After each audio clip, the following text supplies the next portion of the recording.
will now call the November 19th, 2018 Blue Springs City Council meeting to order. If you would stand with me, observe a moment of silence, and I will lead you in the Pledge of Allegiance.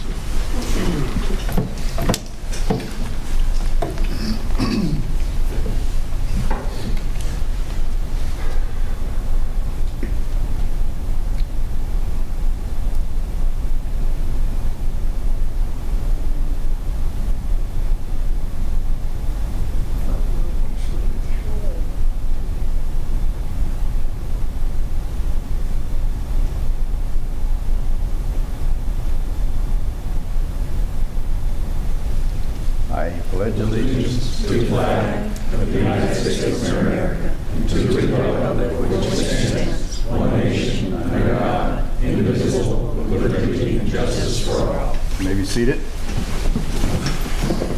I want to welcome you in attendance as well as those that might watch YouTube later for tonight's council meeting. Next, we have the consent agenda. Are there items need to be pulled? If not, I accept the motion for approval. So moved. Is there a second? Second. Roll call, please. Councilman Kaler? Aye. Councilman Levesey? Aye. Councilman Fowler? Aye. Councilman Carter? Aye. Councilman Edmondson? Aye. Councilman Culpepper? Aye. Mayor Ross? Aye. Carried unanimously. Next, we have a public hearing. It was continued from the November 5th agenda to rezone Charlie's Car Wash. Mayor, the city has the following exhibit to enter into the record. Planning Commission staff report with attachments, application with attachments, affidavit of publication in the Examiner on September 22nd, 2018, 185-foot notification map, names and addresses of property owners within 185 feet of the site, copy of letter sent to said property owners, Title IV Land Use Section, Blue Springs Code of Ordinances by reference, 2014 Comprehensive Plan by reference, and applicant's PowerPoint presentation to the Planning Commission, and Bill number 4616. And before we go any further, is this for the rezoning? Yes. And then we have exhibit number 2 is an email from Julius Oswald. Can you get the mic closer, please? And then we have item number 2, which is an email from Julius Oswald outlining the points in opposition. This is all we have to offer for the record. Okay, Matt, on behalf of the city. All right, thank you, Mayor and Council. Before you this evening are 3 requests for Charlie's Car Wash, which covers 3.04 acres generally located at the northeast corner of the I-70 and 7 highway interchange. The subject property is currently zoned GB General Business and includes a hotel property that has been vacant for several years. The total hotel site covers approximately 5.02 acres, but this evening's items only cover a portion of the area. On October 8th, the Planning Commission reviewed 5 applications related to Charlie's Car Wash. The Planning Commission recommended denial of the rezoning, which is before the council this evening. The Planning Commission denied both a conditional use permit and a master alternative sign plan, which the applicant has appealed to the City Council this evening. And the Planning Commission approved both a site plan design review and preliminary plat, as both applications met requirements of the Unified Development Code and the review criteria in the UDC. The approved preliminary plat does cover the full 5.02 acres that includes the entire hotel property. The first request before you this evening is the rezoning of the 3.04 acres from general business to RC regional commercial, which would allow for the development of a car wash with approval of the conditional use permit. The 2014 comprehensive plan designates the subject property as a corridor reinvestment area, and the area plan designates the property as general commercial. The general commercial area is intended to accommodate larger scale non-retail service or office uses that cannot easily be accommodated in or not compatible with mixed use areas. This future land use is in agreement with the intent of the RC Regional Commercial Zoning District, which is intended to accommodate retail and commercial land uses that serve community and regional needs and is appropriate adjoining a major highway. Since the creation of the RC zoning district in 2000, most rezonings to regional commercial have been concentrated along the frontage roads of I-70, as these are generally the corridors most appropriate for land uses that provide retail and service uses that draw from beyond the community, which are generally limited to lodging and auto-oriented uses. There are 9 review criteria for rezoning applications. Staff finds that the proposed rezoning meets all the review criteria. The proposed rezoning does meet the intent of the comprehensive plan, the future land use map, the approved area plan, and the UDC. The Planning Commission did recommend denial of the rezoning. The second request before you this evening is a conditional use permit that is being appealed to the City Council after denial of the Planning Commission. The conditional use permit, again, covers the same 3.04 acre site to allow the development of a car wash.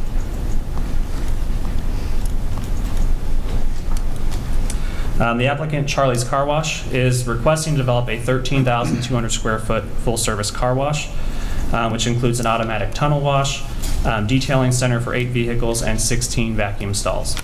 As part of the development of the site, Jefferson Street is required to be relocated and shifted approximately 300 feet to the east of its current location. This realignment will allow additional stacking space at the 7 Highway and Shaw Parkway intersection, which will help improve traffic flow at that intersection. The customer access to the site will be from Shaw Parkway. Customers will enter from Shaw Parkway and navigate through the site based on which services they are requesting. There are 27 stacking spaces for the tunnel car wash, which is significantly greater than the 6 required by code. There will be 3 lanes for the payment kiosk for the car wash. Access to the detailing center and vacuum stalls will be separate from the car wash lanes to avoid interior traffic conflicts. There will be an additional access point from Jefferson for employee parking only.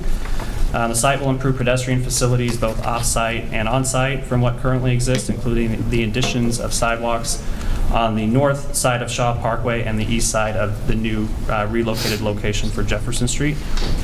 There will also be direct pedestrian access from Shaw Parkway to the main car wash entrance for employees and from the employee parking lot.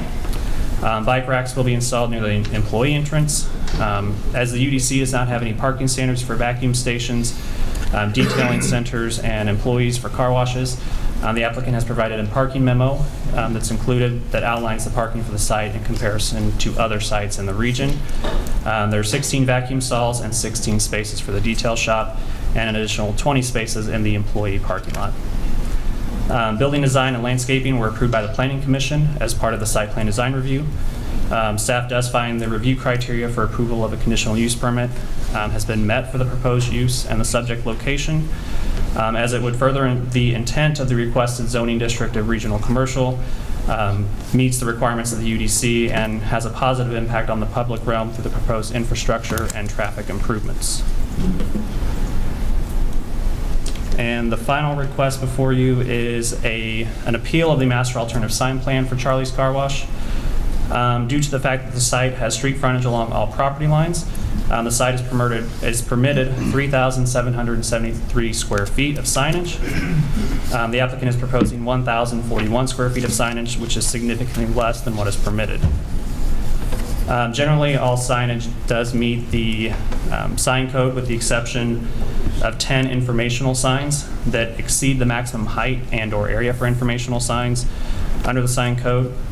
Most of these are part of the canopy for the payment kiosk, as well as some of the internal traffic signs that help customers orient themselves through the site.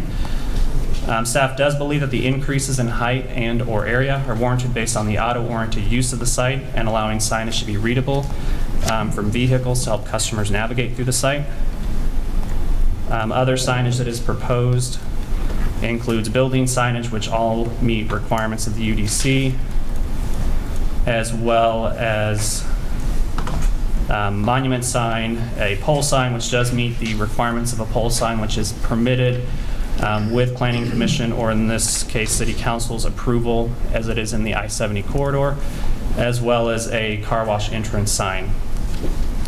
There will also be a flagpole that will be installed between the building and I-70. The proposed pole sign, as I mentioned, can be permitted in the I-70 corridor and is proposed at 35 feet in height and 300 square feet of sign area. All signage in the sign package is cohesive in color and typeface to create visual uniformity across the site. Brick bases have also been added to larger freestanding signs to complement the building design. Staff does believe that the proposed master alternative sign plan is acceptable based on the location of the site, the proposed land use, and the physical scale of the site. The proposed signage is not out of character for the I-70 corridor.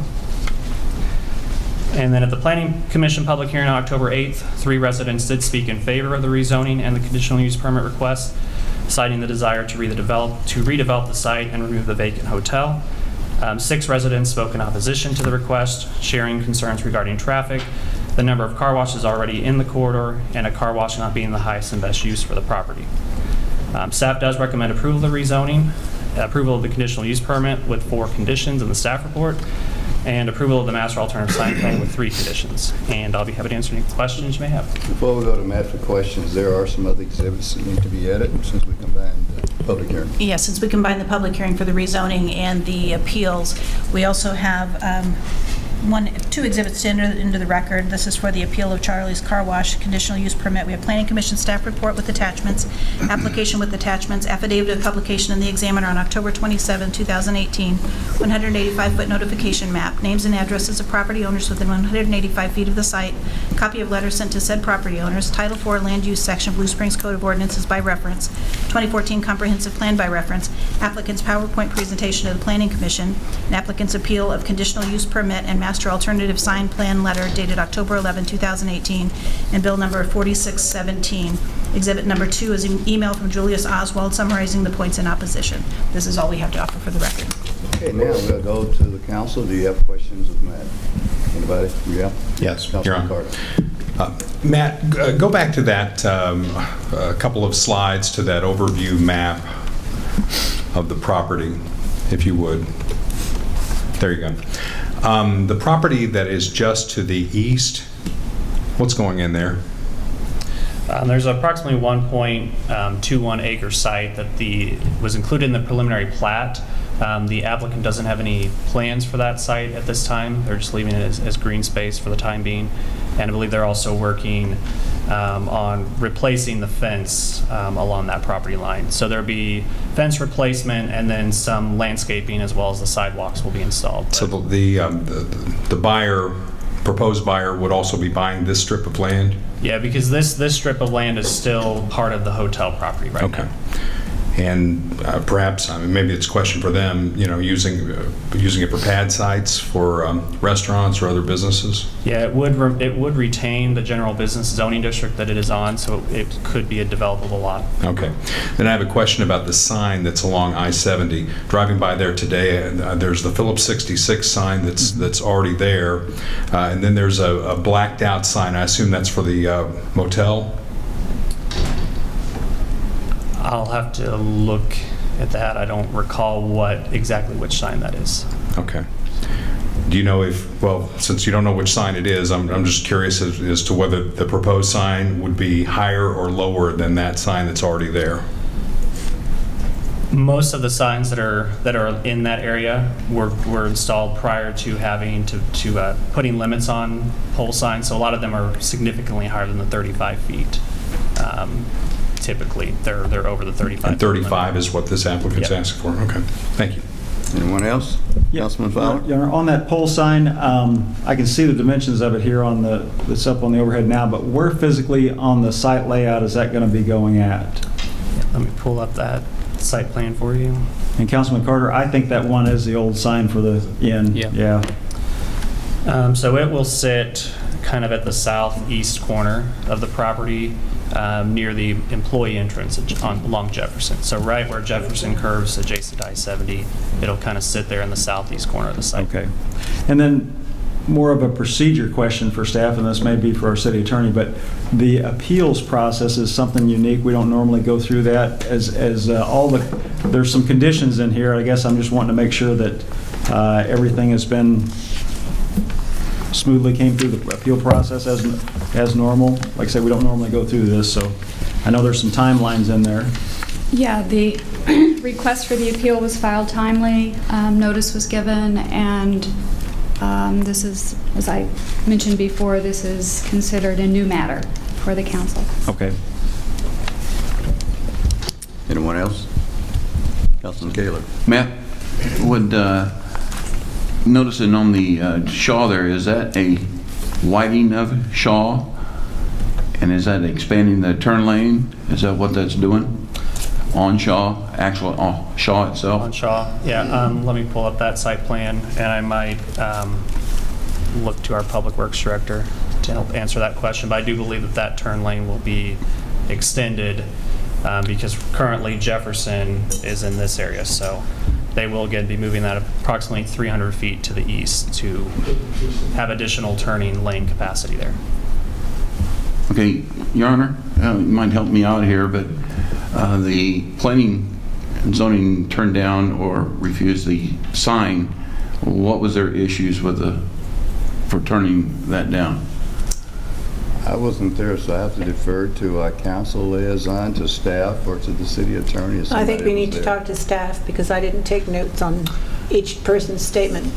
Yeah, I don't believe there was a lot of discussion on the sign plan on specifically why they voted that down. I think there were some concerns on the amount of signage, but I don't believe they gave an exact reason for turning it down. Anything in particular came up.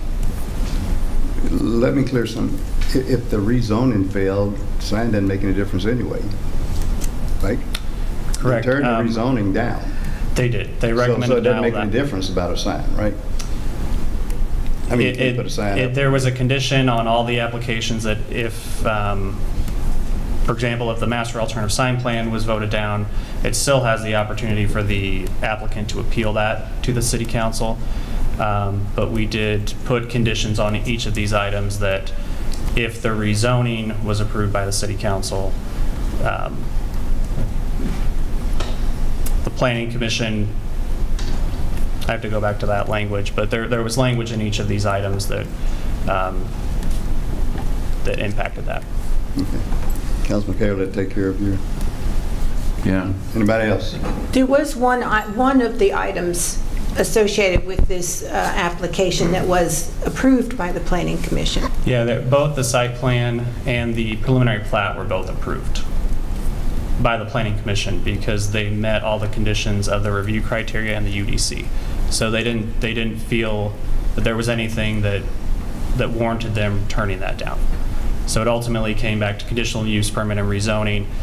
If the council denies those, then even though they approve the site plan and preliminary plat, they would be voided. Yeah, comes to the point. Okay. Anyone else? Seeing none, thank you, Matt. We're going to go to the applicant, or the representative of the applicant. We're going to come up and be sworn in.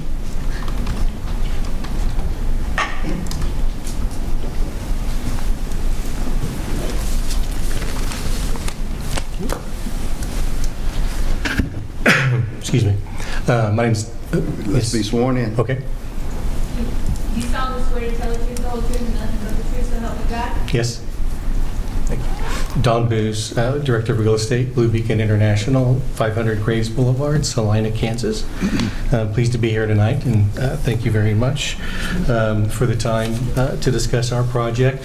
As you know, or maybe you don't know, we had this property under contract in 2014.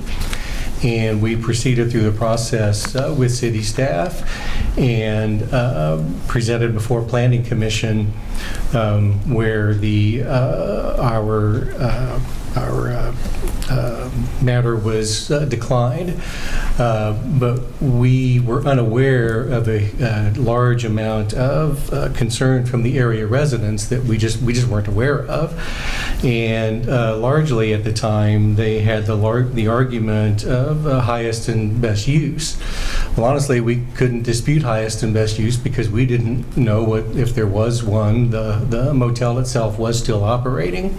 So we chose at the time to abandon our effort and go on to other projects and continue to develop around the country.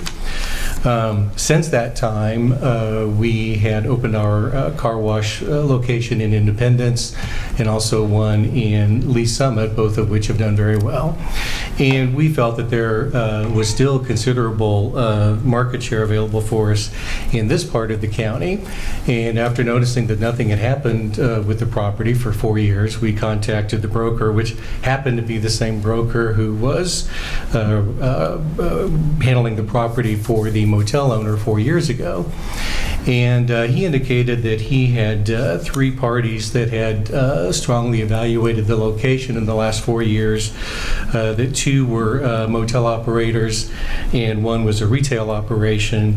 All 3 declined to go forward because of the cost of the property, the cost of relocating Jefferson Street, and the cost of demolition.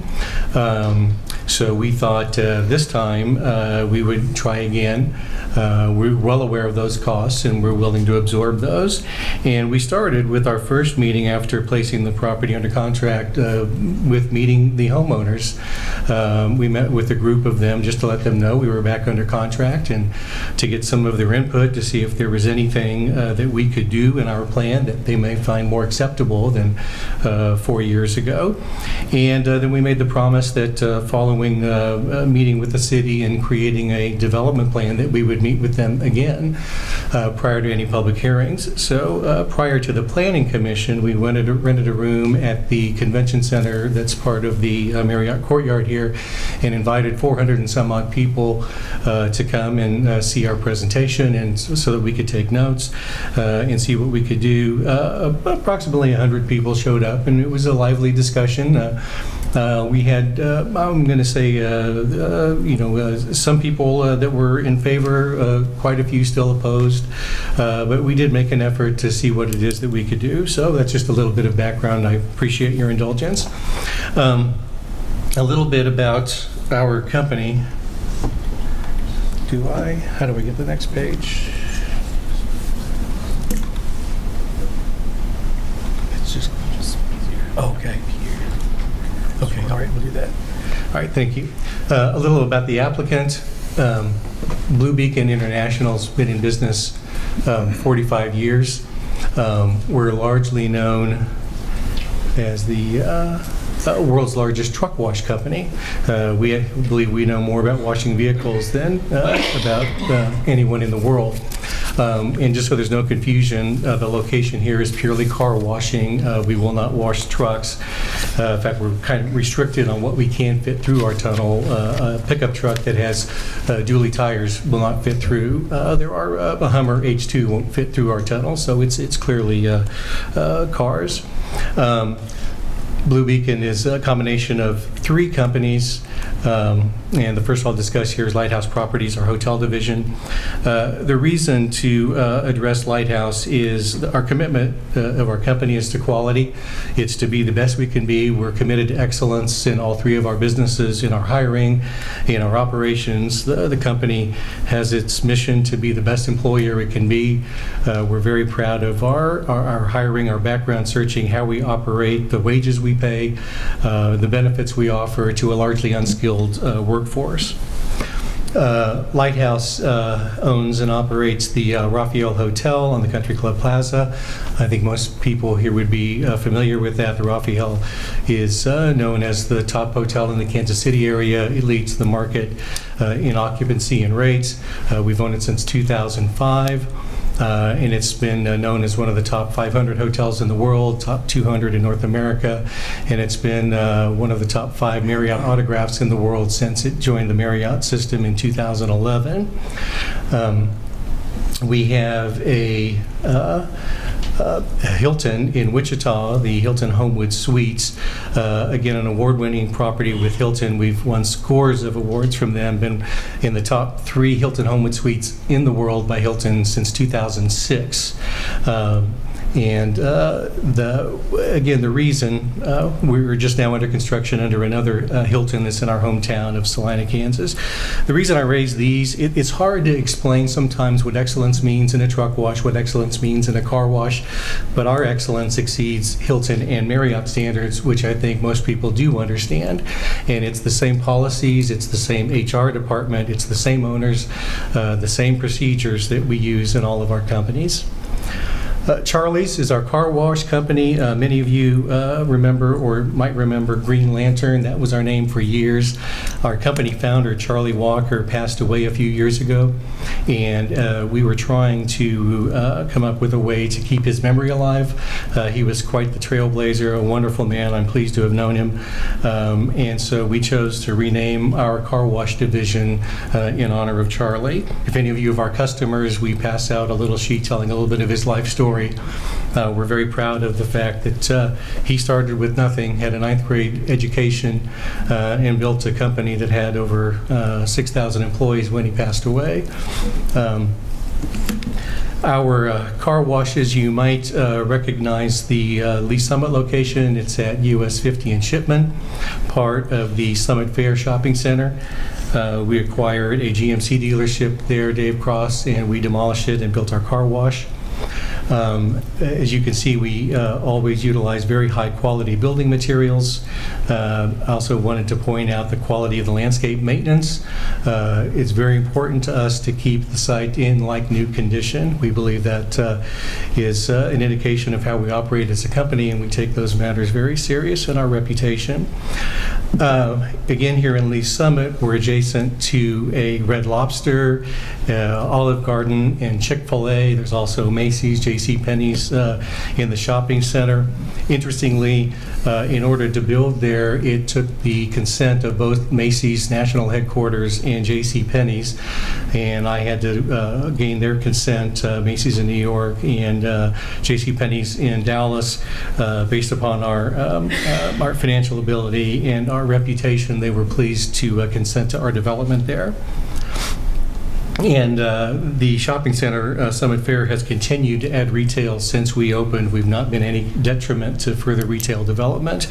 The Dick's Sporting Goods has opened since we've opened at our location. In Independence, we're right at 40 Highway and I-470. We were the first development in this side, on this side of the street. Again, very high quality building materials. Since we opened, a Slim Chickens, Old Chicago, and Main Event have come in just to the south of us. No, to the north of us, I apologize. But once again, just to point out that our development did not stop any other, in fact, it actually enhanced development in the area. So while we can't take credit for Old Chicago going next door, we certainly didn't inhibit them coming to town. Again, here, I just wanted to point out the quality of the building materials and maintenance of our landscape, and that would be the things we would continue here in Blue Springs. This is the subject location. The green space that one of the councilmen inquired about is roughly this space right here. So we have to demolish the hotel and the pavement, so that is the area that would be left currently green for the near future at least.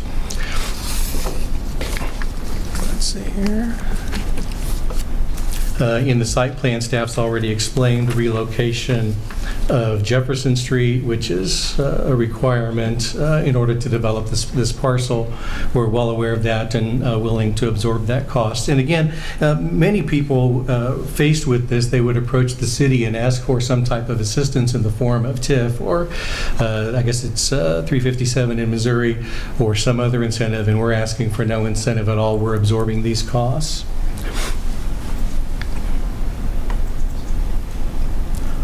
This is a rendering of how the property would appear from 7 Highway, very similar to the other two properties nearby, the two car washes nearby.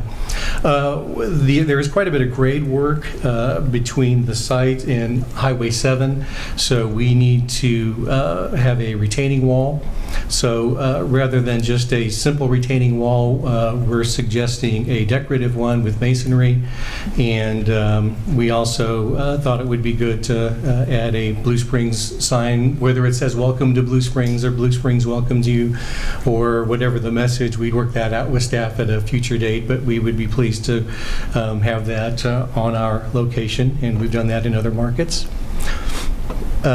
This is the view that would be seen coming out of the subdivision. This right here would be the relocated Jefferson, and this street over here would be Shaw. And we paid special attention to adding some flower beds on either side of Jefferson.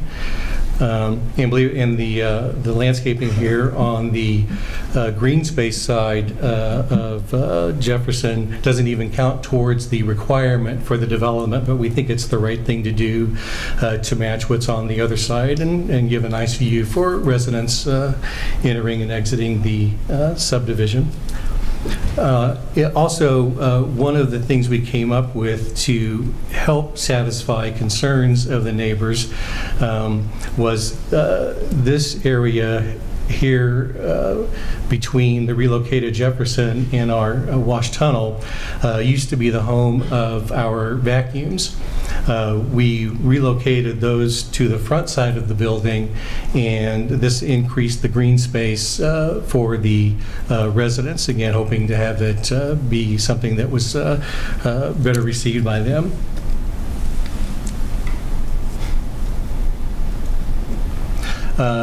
I mentioned our company's interest in being the best employer they can be. All employees, whether they work 2 hours a week or 40 hours a week, qualify for a 401k with 4% matching funds. All employees qualify for our employee savings plan. We have a lot of young employees, a lot of employees who this is their first job. So our principals believe this is a teachable moment that we might be able to share a life skill that we think will carry well with them through their life. So we pay weekly on Thursdays, which is also something that our employees enjoy.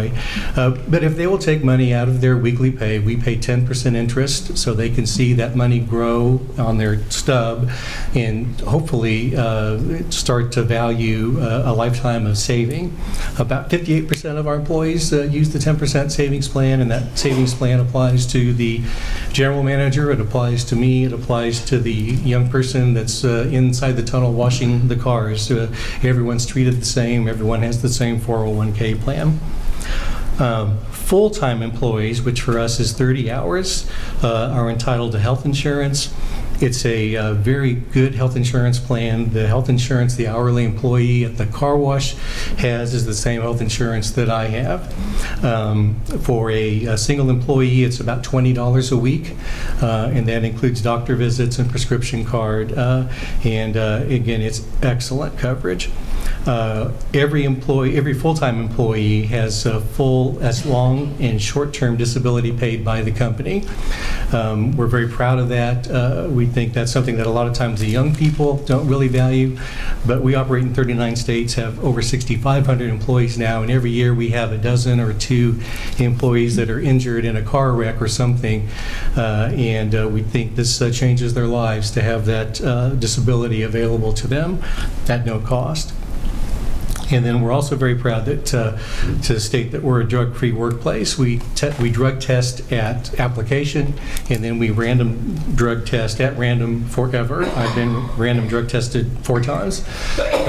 Again, we treat everybody the same, and we feel it's very important so that we can keep a safe workplace as well.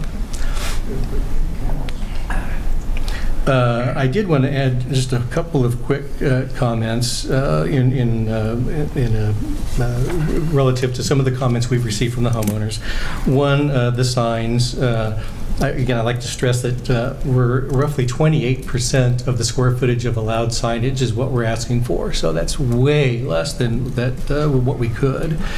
Also, with respect to traffic concerns, Olson Engineering's been doing our engineering for a couple of decades now. We have them here. They conducted a traffic study and are happy to discuss those findings with you. I'm not a traffic expert, but we retained the traffic expert, and they're here.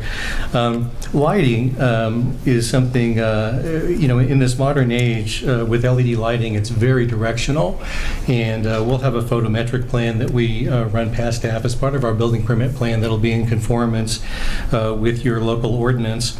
It's very important that you have enough light that it's safe around the premises, but not so much that it infringes on people. And again, part of the beauty of LED lighting today is not only is it efficient, but it's quite directional, so we can put it where we want it, and it's not where we don't want it or other people don't want it. The issue of noise has also been raised. We've been washing cars in this type of model since 2002. We've never had a noise violation in any community we're in. A lot of noise from car washes comes from vacuum systems, and largely because those vacuum systems are run at either the station or exterior. All of our vacuum systems are central, and then the noise equipment is inside the building. It just doesn't get outside. And then we just pay quite a bit of attention to those types of matters, and it's very important to us to be a good neighbor. If there are complaints, we want to address them proactively, but we've never had an issue in an industry that's prone to have those types of issues. Again, we take those matters quite serious. With that, again, we have Olson here tonight for any questions of theirs. And with respect to that 1.2 acres that's left, the green space, we don't have to develop that for our economics to work. I know that the city would like to see, other jobs, other business there, but it's not being rezoned as part of this application. That would come back to this body. Homeowners would have a chance to address that, but we're in no hurry. We don't need to develop that. We will maintain it, and you saw how we maintain that property in Lee Summit. I'll tell you a good portion of that's right away, Missouri Department of Revenue, that we irrigate and mow with their consent. It's not even our property, but the customer doesn't know it's not ours, so we maintain it because we believe it's the right thing to do. So with that, I'm happy to answer any questions. Is there any questions from the council? Councilman Colville? Yeah, do you have an overhead view? Well, you talked about the vacuums being moved over to the 7 Highway side. Mm-hmm. I must have missed that. Have you got a sketch of that so I can see what that looks like? Yes. Well, they are, let's see. I went through my things and I couldn't see it. Oh, 121, okay.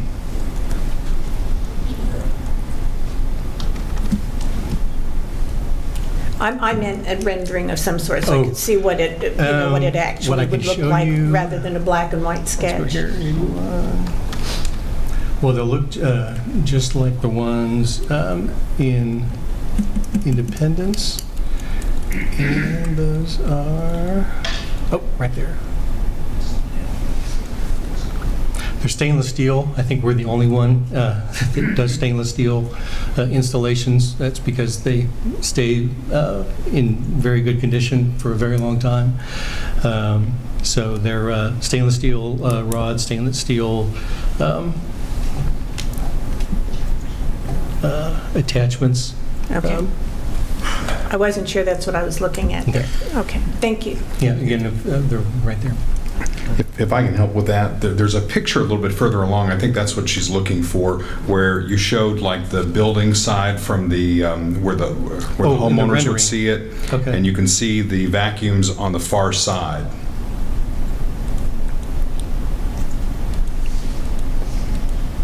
Oh, there we go. Now there's one more. Well, that's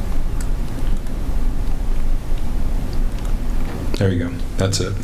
So the vacuums are, where are they relative to 7 Highway? They're between the building and 7 Highway. Yeah, see, this photo is from the extension. 7 Highway is on the other side of that building. That's what I was kind of trying to see, what it would look like from 7 Highway side. Do you remember the sign plan? Well, that would be, that might be a good one. Yeah, I got questions.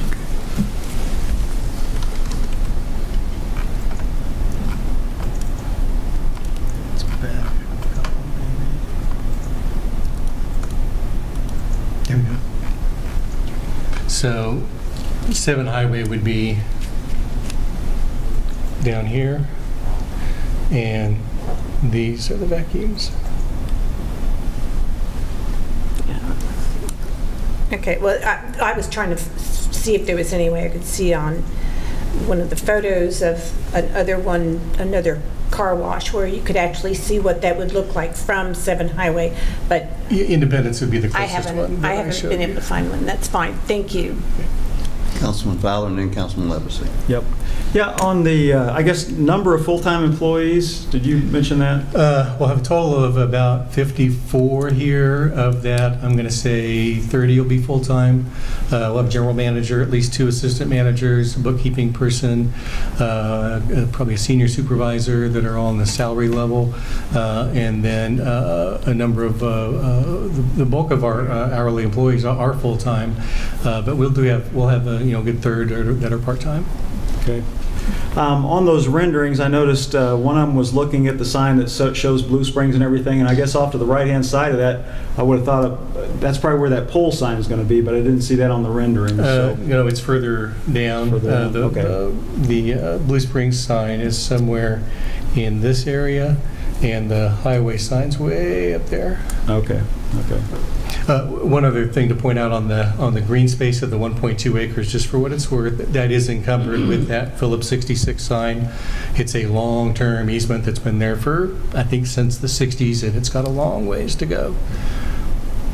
Had a question today, and I don't know that the technology matters. Some people are interested in brushless or not brushless. I haven't been to the ones in Independence or Lee Summit. Mhm. Are you all a brushless or a brush service? We have brush equipment in there. We've not found a way to get a car clean without some abrasive touch, Right. but it's a very soft cloth. The only way to get everything off without some type of cloth is to use chemicals that we will not use. Okay. Okay. And then I think somewhere, this could be staff, this could be the applicant, but I think somewhere along the way there was discussion of a 1% of the revenues would go to the city. I haven't heard that discussed yet. What Okay, does that well, we've mean? done that a couple of times in a city. We just did this recently in Oklahoma, where either there's no sales tax or the sales tax doesn't go to the city. And so it's not a quid pro quo. We know that cities need funds to operate. We want to be a good corporate citizen. We feel it's a way of us contributing to the welfare of the community. We can't charge the customer, so that's just something we're paying. So in the state of Missouri, like for Independence and Lee Summit, they wouldn't get to collect sales tax That's either. correct. So for car washes, no sales tax in Missouri. Right. But do you do that in Independence and Lee Summit? Independence, we do that for a CID. The developer needed a CID for him to be able to do the infrastructure that was needed, so we voluntarily pay. But the city didn't have a concern about sales tax there. So we voluntarily pay towards that. In all those situations, that it applies until such time that a car wash would become taxable, at which point that would Right. go away. So I appreciate hearing that. That's part of the application that we've received and information. I guess I'm going to go to staff now and offer a little bit of feedback on this, because I'm not all that clear on it. If a company comes up and says, hey, they're going to give us 1% of their revenues, I get that, but I also kind of call that almost a tax. I think he referred to it as a sales tax once, but it's really not a sales tax. It was in lieu of. Yeah, so the citizens who are the business people using the business, they may not know that 1 cent is going to of the revenue goes to the city. I know about TDDs, transportation districts, and CIDs, community improvement districts, and I think somewhere along the way Missouri decided that, hey, people should know that they're paying taxes, and they have it posted so that people can understand that, hey, a portion of this is going to government revenue. And I'm not saying that has to be done here, but I sense that if every community in the state of Missouri started following Blue Springs' lead here, and every applicant that comes through with a new business has to provide 1 cent sales tax to the municipality, our state government would soon get in line here and say, wait a minute, this is a tax. You can't just apply taxes without following the Hancock Amendment, things like that. So I realize this is a one application type issue, and it's just in our city. But when you start stepping down this road, I think that people can critique the application of 1% of the revenues come to the city without it being transparent to the community. Does that make sense? So it's more of a critique to our city and that we do that without making it more transparent. That's my concern. You want to have our city administrator respond? I'll try. Okay. This would be a unique situation. And in the case of CIDs, there is a majority required vote of the property owners that are in the CID. And in this case, you could say, well, the property owner is voting, Right. but there's no state law that authorizes or says this can be done. So to your point, I got it. You understand? It's a one-off deal. Gotcha. Okay. I just want to make sure it was out there. Your Honor.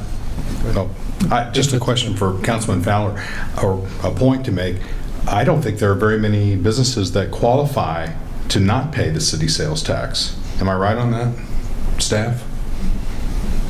Did that make sense the way I said it? Okay. Yeah, for the most part, you're correct. Those businesses that would not pay a sales tax would be service industries or facilities where a customer comes and buys something and does not walk out with something tangible.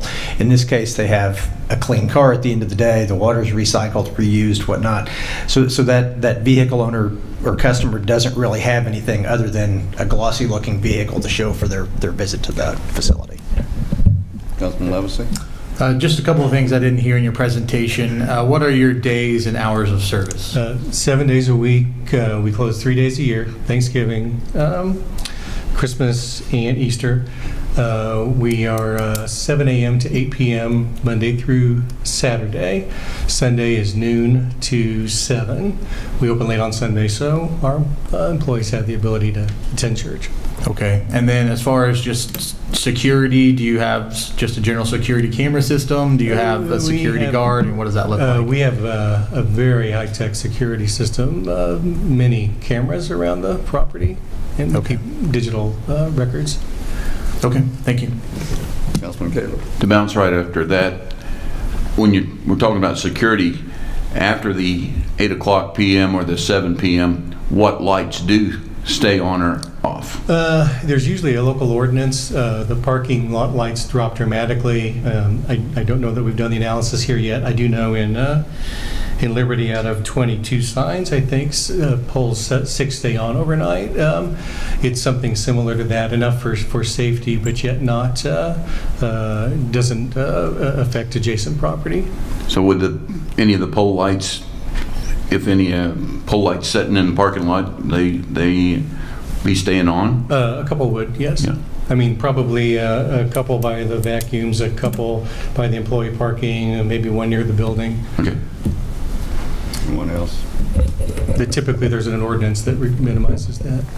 One more point. On that acreage that's just to the east, you say you don't have a future use for it. It doesn't look that big, honestly. What is it, 1 point? It's 1.2 acres. The problem, though, is its width. Right. And by the time you supply, you add setbacks, and there's a sidewalk that goes on that side of the road. It's not very developable. Well, my suggestion, or at least something to think about, would be to put some sort of large evergreens in there as a buffer between your building and the residential. Perhaps up along the fence. I'm sure we could consider that. Anyone else? Okay, so does that conclude the applicant's presentation? Yes. Okay, thank you. Let's go to the public. Is there anyone in the audience like to speak in support of? In support of?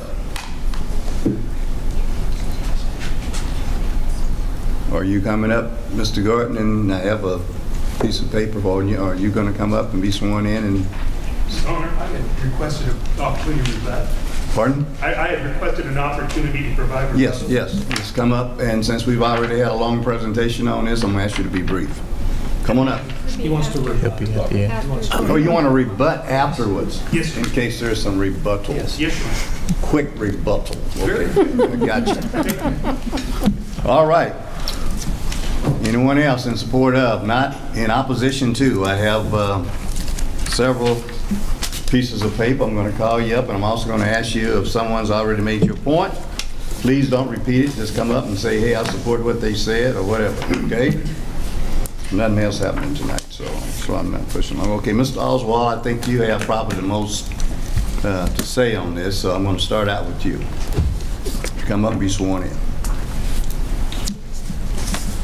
you solemnly swear to tell the truth, the whole truth, and nothing but the truth, so help you God? I do.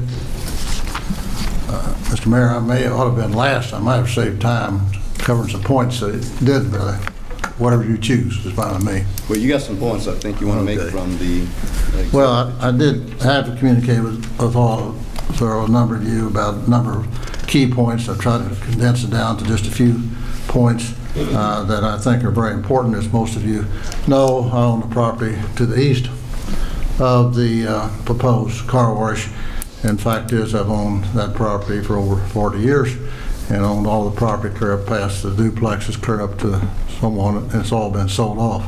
As some of you also recognize, what I've talked to, that we've just spent over $100,000 on our building next to this proposed car wash, not knowing we're going to have a car wash. This car wash, I don't know, was intended to be a secret type thing, but we didn't know about it in the neighborhood until just of some recent time. Now, I will give Mr. Don a credit. He did call and ask to see the homeowners. We did have a meeting with the board. He did have a meeting over at Adams Point, and I didn't take a roll call, nor did I take a poll. But I can tell you guys, in case there's any question, and the number of people I've talked to, and most of you know I've lived out there for nearly 50 years, most of the people do not care much for that hotel. There's no doubt about that. But I can tell you, I would guess that almost 100% do not want a commercial car wash there. Just that simple. How many people we're talking about? There's 350 live in that neighborhood, voting members. Could I have taken a poll tonight and passed around like we did at the first hearing? Yeah, I could have. I didn't. There's, I think we had maybe 100 at the first time this came up. We filled the place up. I've asked people tonight in lieu of Thanksgiving coming up, flu going around, game somebody heard about someplace, and so on, that we just have a few speakers, and that's why I'm only going to address a few ideas here. These multi-lighted car washes they're noted for their noise. If you don't believe me, go over to their place over in Independence. Up on that hill, that restaurant, what is that called? Cheddar's.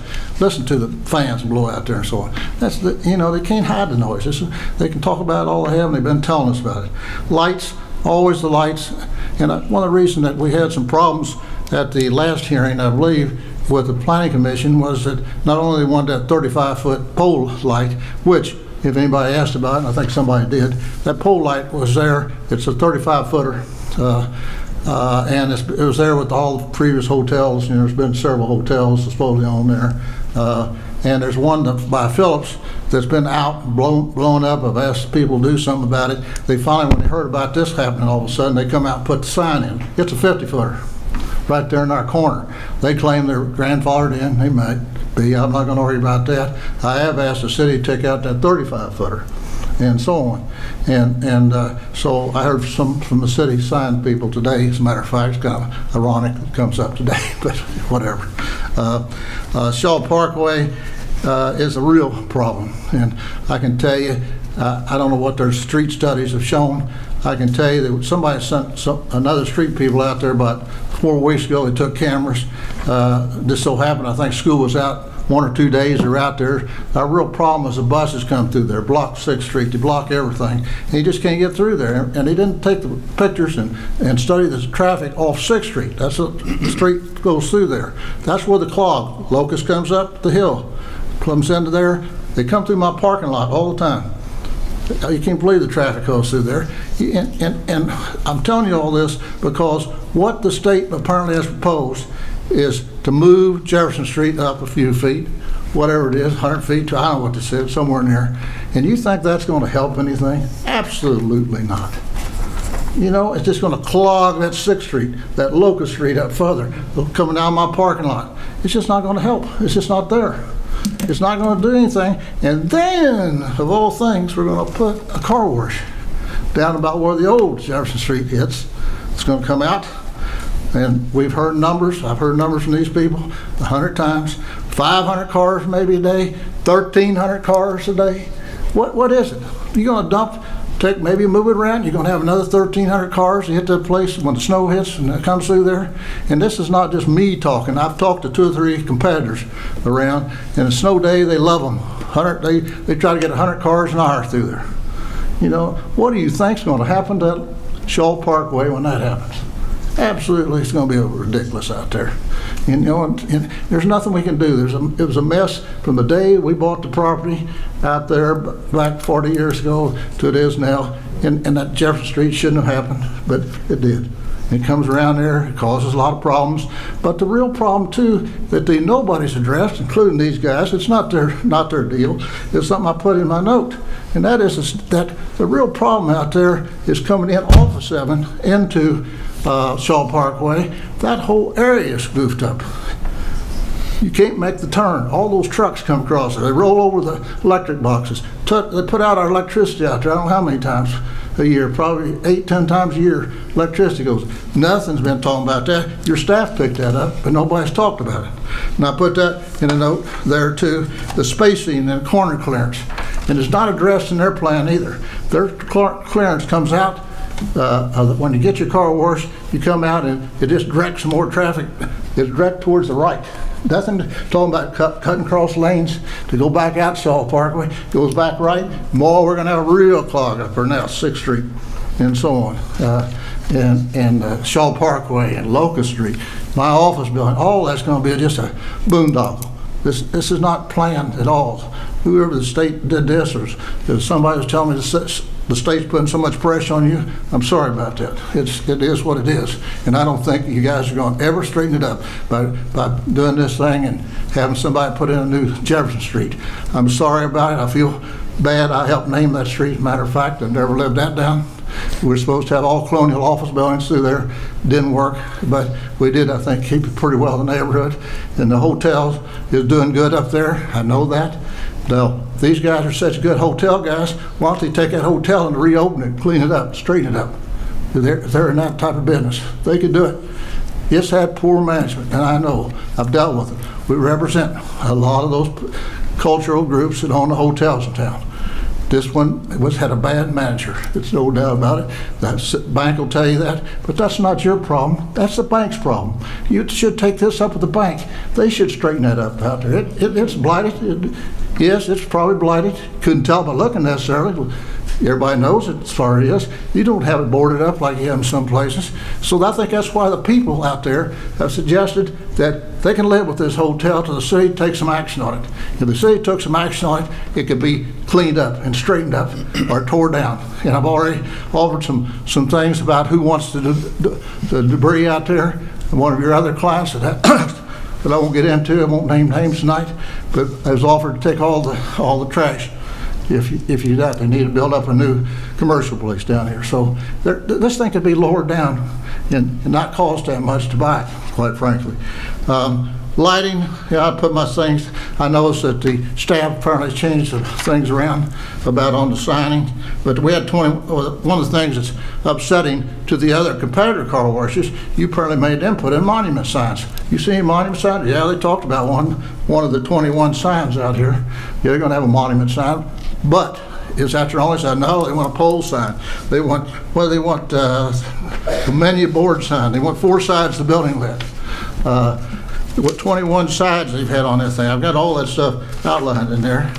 I don't know how many signs. I won't get into all that, but it's just a nightmare. It's going to be a big light bulb out there on 70 High, and they know it. They want it that way. They think they're going to attract people from 70 Highway. That's what it's there for.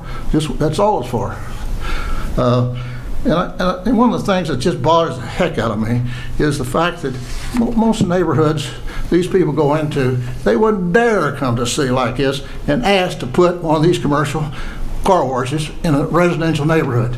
And you guys live here, you know what, it's a residential neighborhood. It's just no doubt about it. You got a lot of people there.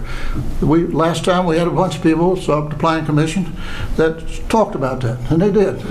They don't want to see the lights all night. They don't want to hear those vacuums running. They don't, you know, they just don't go in this type of zoning. And why that hotel even got in there, I don't know. That was before you guys rezoned again, or what have you. I won't tell you that if this thing fails, they got the zoning. I also won't tell you that I don't know hardly any city that's ever, once they changed the zoning, ever went the other direction from residential to commercial. You know, I don't like to think about a recreational vehicle park out there, a manufacturing plant, a vehicle repair company, what all this stuff you can put in this commercial zoning. It just doesn't fit that place. And so I'm against it. And your own staff admitted in their last report, I didn't see it in the newest one, I didn't read them close, that this business intersection in Blue Springs, they call it, this doesn't fit. This zoning doesn't fit in the to regulate market business and so on. It just doesn't fit in there. So, you know, you guys need to look at your own report before it gets changed. You ask why the Planning Commission voted against this. Well, it's all you have to do is write their staff reports. They've updated them. That's fine. You're going to see the latest and the greatest. But I'm telling you, nothing's really changed. I can tell you that little land they have next to my fence back here, you know, they're not going to get any business in there. It's too narrow. You know, what could be done? Is there an extra widening of Jefferson Street? I don't think so. I just think they had a curb and a sidewalk. Now, I may misread it, but I don't know. I want to stop right there. I just want to say a couple other things, and I've mentioned the last note that I wrote that this whole thing smells. Put it bluntly, it smells. It's appearance that you got to be 1%. Now, I'll tell you what, I'll be happy to represent all the other sales tax distributors that are getting taken advantage of. We don't pay you guys 1%. Well, everybody else should get 1%. How would that be? Wouldn't that be great? Just have, y'all could be famous. How we going to collect sales tax out here and call it something else? You can't, under the Missouri law and that CID thing and Independence is doing, you got to have at least 3 businesses in it to have it. So that won't work. You can't hide it that way. You don't have one business there. I guess you could have several in there and get the CID. But why are we even talking about that? That's ridiculous. You're saying, hey, put in the street here, help us out. Put in, give you 1%. Hey, it smells. I don't need to say more. I won't use any other terms. All I'm going to say is, guys, think about this. Think about this whole deal. This is not a clean deal for what you're trying to do out there. This car wash shouldn't be in that neighborhood. It's that simple. You want to wake up to have that thing bamming across the street from you with all those people living up through there and with hotels and everything. It's just not the place for it. I won't take any more of your time. Thank you, guys. Appreciate it. You have any questions? Councilman Fowler. Yes, Your Honor. I think Stafford did refer to an exhibit that you submitted. Yeah. And I wanted to talk about that for just a second, or at least ask a little bit more about it. There is, one of the criteria for rezoning is the effect of approval on the condition or value of property in the city or within the vicinity of the area. So you had a little bit in your memo about it, but can you expand on property values? Well, Councilman, I didn't bring any appraisals, but I have talked to Block and a few of the big commercial guys. Is this thing going to help our property values out there? Heck no, it's not going to. It actually is going to probably hurt them. People testified the other times I recall said, suggest they may have to move out of the residence. Now, who's going to hurt that? That's a depression of values. That's the other big part of this factor thing. It shouldn't even be considered, quite frankly. That's why they don't put them in neighborhoods. People don't want them there, etc. Have I got an appraisal? Could I get one? Certainly, if I want to pay for one.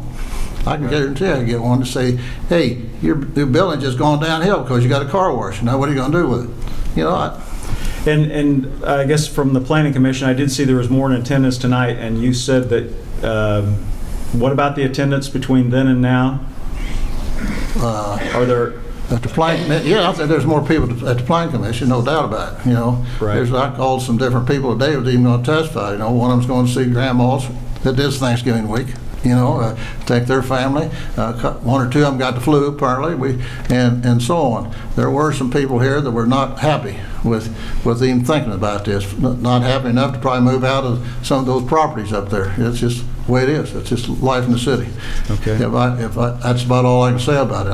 I don't think there's any doubt that the value's going to go down. You put that in there. And there's nothing wrong with it. And there's a good company here, guys. I'm not going to say about that. Of all the different ones I've dealt with, it's a good operation. But the operation shouldn't be in that corner. It's just that simple. Okay.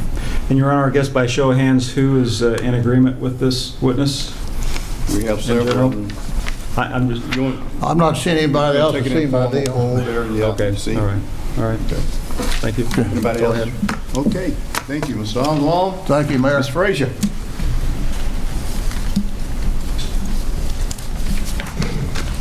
you solemnly swear to tell the truth, the whole truth, and nothing but the truth, so help you God? I do. Does this come down low enough for me to talk? Can you hear me? We can hear you. Okay. Yeah. Did you get the name and address? You get everything you needed? I didn't say. You have my name? I need your name and address. Eleanor Frazier. Okay. Your address. Your address? You're being sworn in. Oh, I did. I need your address. Oh, 1304 Northwest 5th Street Terrace. Okay. Okay, I'm Officially ready. sworn in now? Am I ready? You are official. Okay. Well, I want to tell you that I have made my Blue Springs my home since 1972, and we moved here because we wanted a great school district for our daughters, and we wanted to live in a progressive small town that valued citizen involvement, and that's why I'm speaking tonight. We purchased property in Country Club Gardens in the very early days of the development, so I have seen the change in this area of Highway 7 and Interstate 70 over time. Now, it's been evident for at least 10 years that this motel was deteriorating and that change was needed. And I was hoping for some kind of action by the city, by somebody, that they would find a developer and a tenant for this prime property. And that's what I call it, prime property. Not just take an offer because it provided financial incentive to the city, or settle for whatever else came along. So, like Mr. Oswald said, I really think it would be best if we could blight this area and bring about a small shopping plaza that would have a welcome center that would welcome residents to Blue Springs, that showcases our business enterprises, our rich cultural events, and our special activities that makes Blue Springs special. People come down off of the highway, they want to know, what's going on in Blue Springs? Where do I eat? Where do I sleep? Where do I shop? We have nothing at all to tell them. They just go on to a filling station and leave. This Highway 7 and I-70 interchange is often referred to as the main entry or the doorway to Blue Springs because it brings people to the main corridor that goes through the city and into the downtown and into our back door area. That's the southern part of our city. Now, some say this is no longer the main entrance, but I say it has more traffic, more visibility, and it is the best and the fastest way to get to the various businesses and housing communities. Exit 20, whether it comes from east or west, takes us to that main corridor and into our city proper. Moreover, we have already identified it as our front door because we placed two special artworks at this entryway. And just like the door to your home, our city's interest tells us a lot about who we are and what we, as citizens and governmental decision makers, want others to think about us. And the term that is often used to explain who we are as citizens, community leaders, business owners, is commonly referred to as Blue Springs values. And to me and others, Blue Springs values means a city with great schools for our children, civic pride in our area, small town atmosphere, and many small businesses, and genuine response to its citizens. That's, to me, what Blue Springs values are. So I ask you, City Council, will what is placed on this prime property express who we are and will be for decades to come? Will it show that we are, quote, the city on the move and on the right track? Will what we place on prime property at the entry of our city be the best decision for our citizens and our families for now and in the future? Will it express Blue Springs values? Not only should our doorway to our city tell our citizens and visitors who we are and what we believe, it should show that we are forward-thinking, because whatever is placed on this prime property will be there for years to come. Can't we do better? Can't we do better than a car wash? I say we can, because we are the 10th largest city in the state. And that should make us attractive to potential developers if this prime location is properly presented. Thousands of people drive by this area. We have a unique opportunity to tell our story. Let's not settle. Let's provide a more attractive use for this prime property that will express Blue Springs values, that will open the door to a better Blue Springs for our citizens, our families, our visitors, and the next generation. Now, if you approve Charlie's Car Wash, I hope you will rethink that horrendous monument sign plan that says, "Welcome to Blue Springs." It is something to be along a highway. It should not be in front of a private business. Also, I'm not sure if it would have a positive effect on our sculptural artwork, Jetstream. It looks to be in conflict with it, and I do not think it would be positive, and I would especially ask that you could reconsider that. So thank you for the opportunity to present my view. Any questions, Mr. Frazier? Okay, thank you. Former City Councilman Lyle Shaver.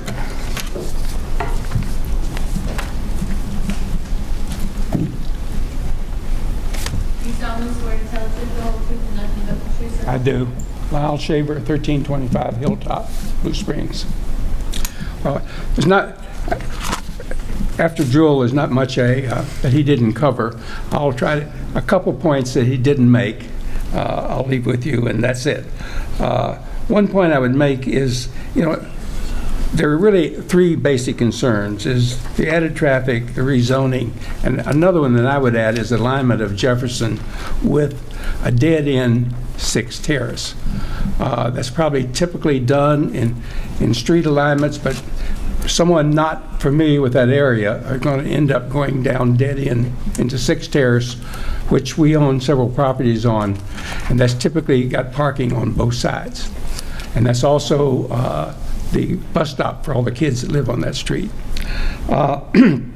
Another point I would make, with no access on Jefferson, which the previous presentation that they made 4 years ago or whatever it was, did have access to leave the property, car wash property on Jefferson, which would take care of some of this traffic on Shaw. And this is actually worse than their previous proposal.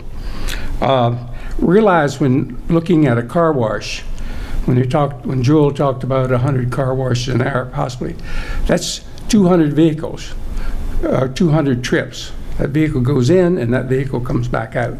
So it creates twice the traffic as the number of cars washed. So a point that I would make. Another thing, we talked about the zoning to RC. I looked online at the city zoning map along 7 Highway from Pink Hill to what's the southern border?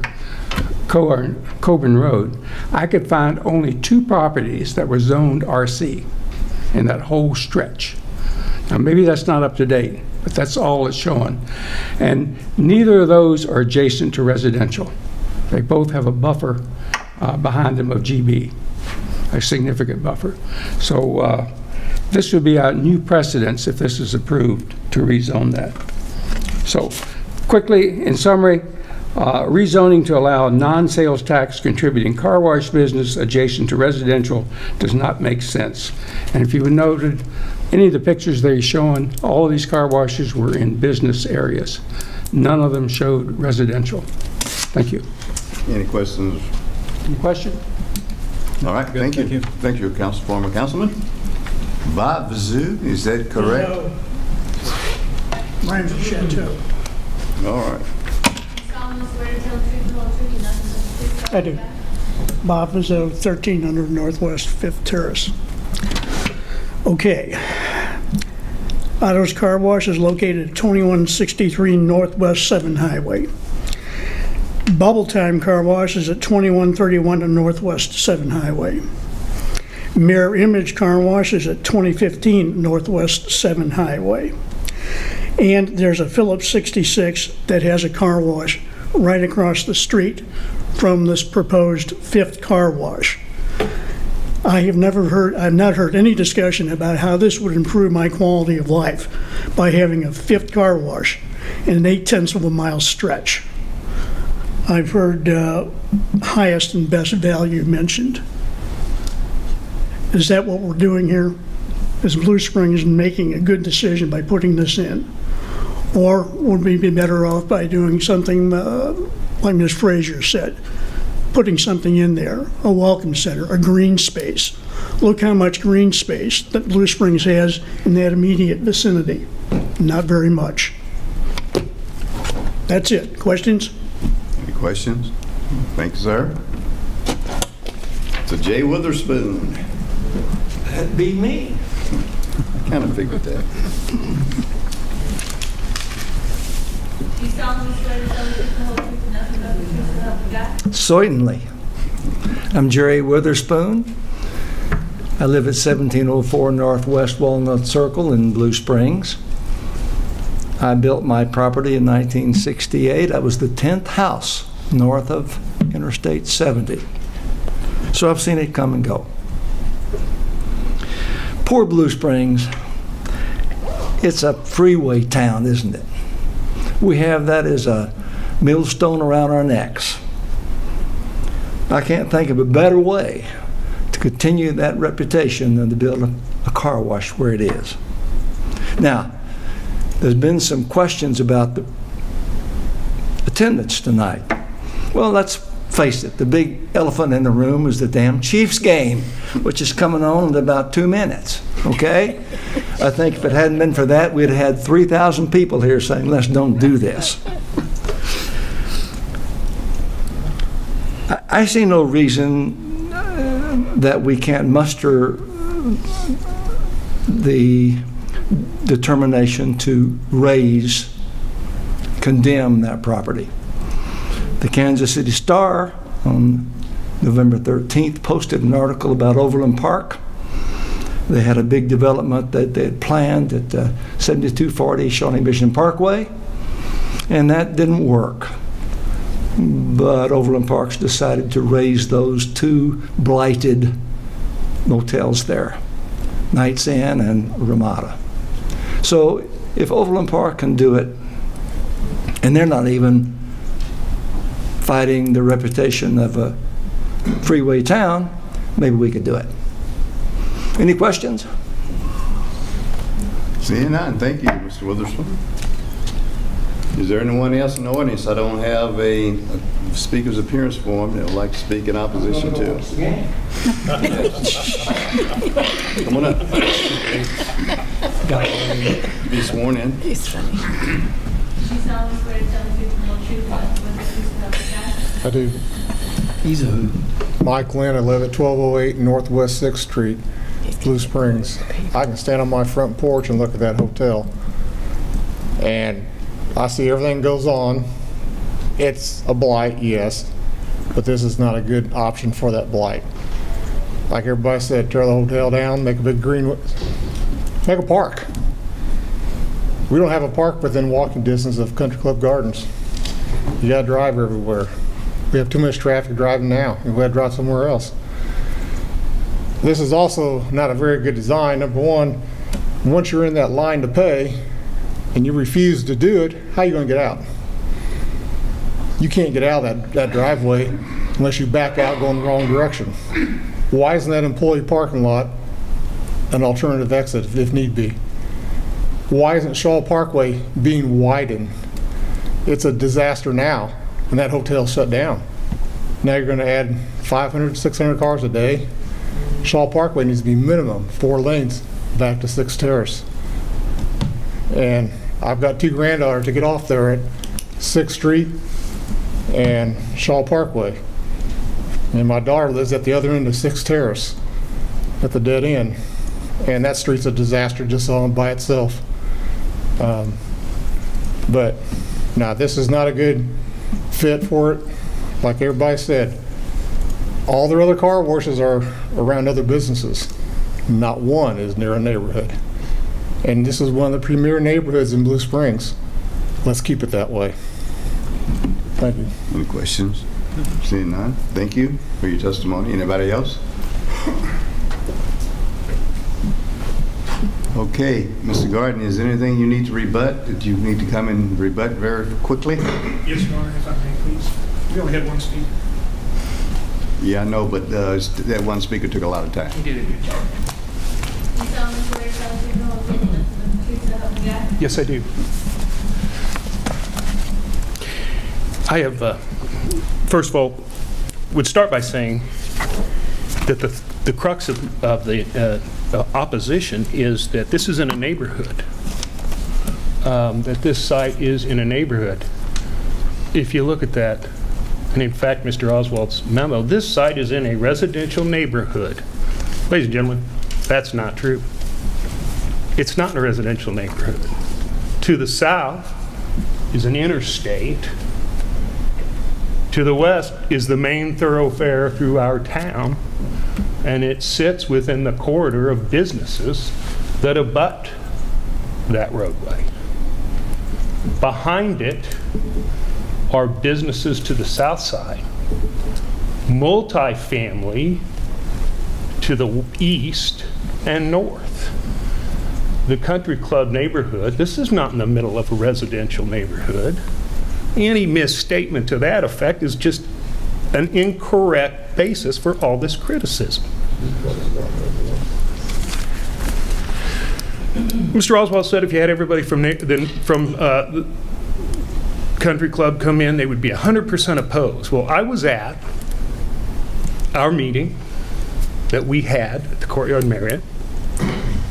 I was at the Planning Commission, and I will tell you that's not true either. There's a Chiefs game, like Mr. Witherspoon pointed out. And I would say that the opponents are certainly more emotionally invested in opposing this than those who have come and spoken in favor of it in the past, maybe. You talk about highest and best use of a piece of real estate. Ladies and gentlemen, that's market-driven. That is market-driven. And the reason we don't have a park or hula hands or a community center or an office building, it's a matter of simple economics. The cost is not there. I think that we are lucky to have an outstanding company like this that is willing to come in and redevelop and take good care of this corner. And I'll tell you, I live in North Blue Springs. Every morning, I live about 2 miles north of this, I hear I-70 in my front yard. I'm sure those people in Country Club hear I-70 in their front yards. You know what? I don't think I'll hear that car wash.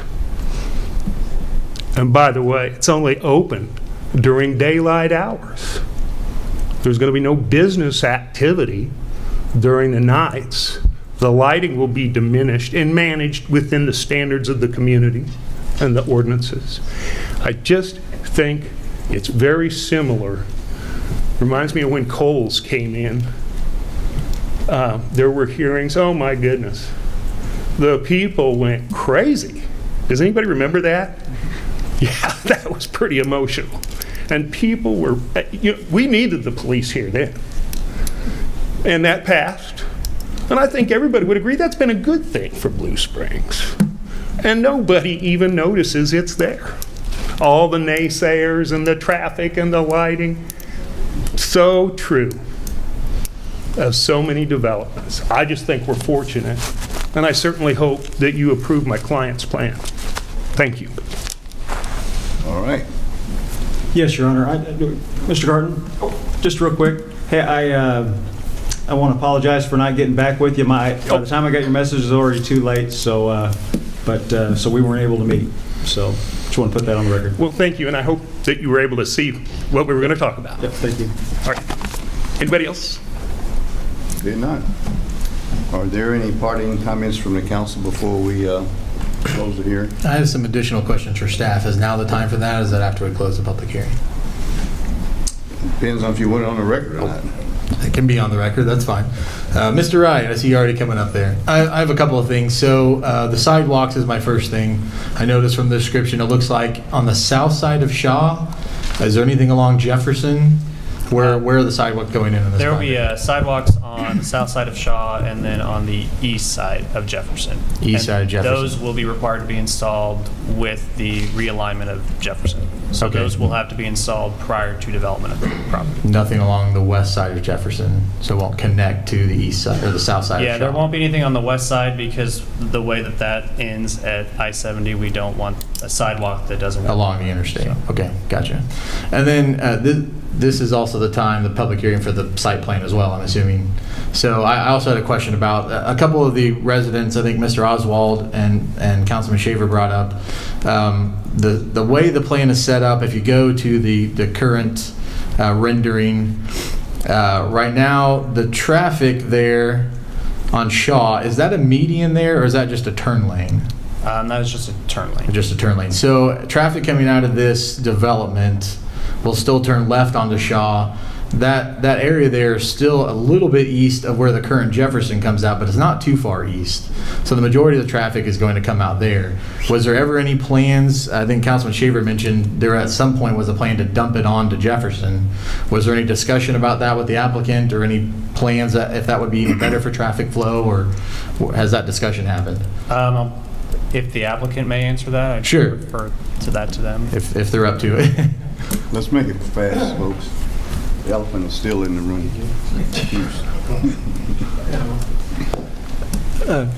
Don Booz with Blue Beacon. There was not discussion of access there, unless, David, you're aware of anything. I wasn't? No.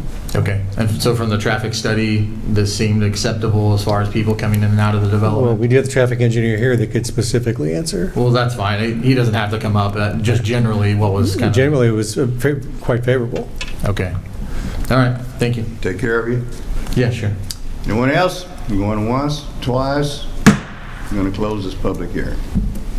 Is there anyone that'd like to introduce Bill number 4616, rezoning? I'll introduce it, Your Honor. Okay. First reading of Bill number 4616, an ordinance rezoning property from GB General Business to RC Regional Commercial. Move the bill be approved on its first reading and proceed with the second. Is there a second? Second. Is there a discussion? Councilman Fowler. Yes, Your Honor. While I did introduce it in the positive, I did want to speak to it just a moment. This is on the rezoning. I guess I did hear traffic concerns, property values, citizens' concerns. All those add up with me and weigh on me and my decision, as well as, again, the tax is kind of unique. The 1%, TDDs and CIDs always come with time frames on them. This is going to be perpetual, until the business is closed if it was approved. So I just still a little bit concerned about that. I think there's, again, if every application that came forward did this, sooner or later the state would say you're taxing without proper representation. So that's a bit of a concern to me as well. So given that, I will not be able to support this rezoning. Councilman Carter. Your Honor, I have several points I want to make. Tearing down the existing hotel is my top priority. For the last several years, there have been residents in the neighborhood who have complained to me. Most recent was after a storm knocked down a fence into, I believe it was a duplex that's right behind where the hotel is, stating that there were homeless people sleeping in her backyard, and they came from that hotel. Councilman Kaler has documented with photographs air conditioning units that have been kicked in that motel. Any number of homeless people are living in it, and it's just not good. It's not good, and I'll get to where I think that's going in a second. Charlie's checked several boxes for me, and I'll go through those. They would buy and tear down the existing building. They would redirect the frontage road per MoDOT. They've asked for no incentive from the city. They have offered to pay 1% city sales tax, which is not required. Those discussions have come up not in some dark way or something that doesn't smell right, as Mr. Oswald said. They're trying to be a good neighbor. They're trying to get this thing through and do positive things for the city of Blue Springs. The payroll that they would have would be around $1 million. It's a full service car wash with detailing. That's something that we don't have in Blue Springs. And if all that weren't enough, the 2014 comprehensive plan all but says this property is made for a car wash. I'm looking right now at the review criteria at number 1. The general commercial future land use type is intended to accommodate large-scale non-retail service uses, which would include car washes and other automobile-oriented land uses. Acquiring the property through condemnation, which Councilman Shaver suggested to me when I called him to get his thoughts on this whole thing, would be a long, contentious, and expensive process. We asked Jackie Summer to detail that for us, and she did that. And it would be all those things, long, contentious, and expensive. The first time this proposal was made by the Planning Commission, they voted no, citing it wasn't the best use for the property. The highest and best use is the term that's been bandied around here. 4 years have passed, and there's been no interest in that property. There have been a couple of bites here and there, but when they get the full scope of what they'd have to do, they pass on it. So my conclusion of all this is that it's not our job to protect certain classes of businesses or limit them. I say let the market sort it out. I said the same thing to the Belfines when we approved Mirror Image, and there was a lot of opposition to that on the north side. I said the only thing that I regretted was it wasn't a full-service car wash. This one will be. So option A, and there are 3 options here. Option A is this happens. Option B is nothing happens. The hotel continues to deteriorate, more homeless people live there, more nefarious activity happens there, nothing happens other than the deterioration of the hotel. And option C is that some of you in the audience might want to buy it. It's for sale. And when you buy it, you can do what you want with it. But my conclusion is I am supporting this. Anyone else? Councilman Edmondson? If I may, just to kind of throw one in here on what Councilman said, the tearing down the hotel or doing condemnation and going through that, we might point out that that is your money, the taxpayers' money being spent to do that. So you, in a way, are buying that through your taxpayers' dollars to be able to do that. I'm not sure the whole city as a whole, because that's who the tax dollars would be coming from, is the whole city, would be in favor of us spending that kind of money. You have to kind of look at it from that standpoint too, citywide. So I just wanted to throw that out. Anyone else? Councilman Taylor? Yes, sir. Thank you, Mayor. I have to agree with Kent on this. Every time we have a code violation, they have come back and fixed that code violation. They're current on their property tax, and it just would be very difficult and very expensive to be able to take that in that way. And as a citizen, I wouldn't want to spend my tax dollars in spending and taking that down when I could take and put it into roads and help out with some of the bad roads that are here in Blue Springs.